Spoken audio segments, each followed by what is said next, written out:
Kollywood industry ఏదైనా biopic అంటే కలెక్షన్లకి కష్టమేనా? యాత్ర 2కి టాక్ బానే వచ్చింది.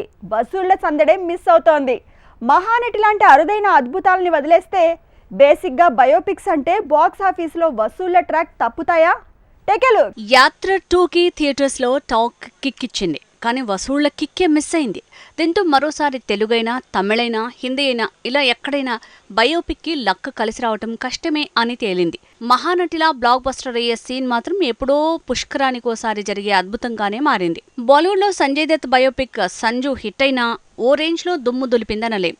ఏదో ఆడిందంటే ఆడిందంతే. ఒక ధోని బయోపిక్ కూడా ఇలానే హిట్ టాక్ వచ్చినా సోసోగానే వసూళ్లు రాబట్టింది.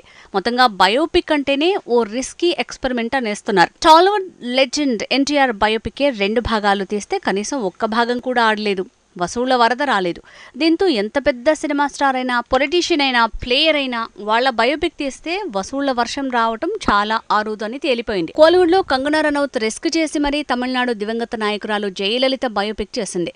కానీ కాసుల గోల కాదు కదా, కనీసం ఓ మాదిరి మూవీలా కూడా ఆడలేదు. హిందీలో మానిష్ బయోపిక్ తీశారు, కానీ ఏమైంది? సినిమా చూసి అద్భుతం అన్నారు. రివ్యూలు, పబ్లిక్ టాక్ ఓ రేంజ్ లో వచ్చింది, కానీ ఓవరాల్ గా పెట్టిన పెట్టుబడి కూడా రాలేదు. అందుకే యాత్ర 1లానే యాత్ర 2కి టాక్ బాగున్నా వసూళ్ల పరంగా సీన్ రివర్స్ అయిందంటున్నారు.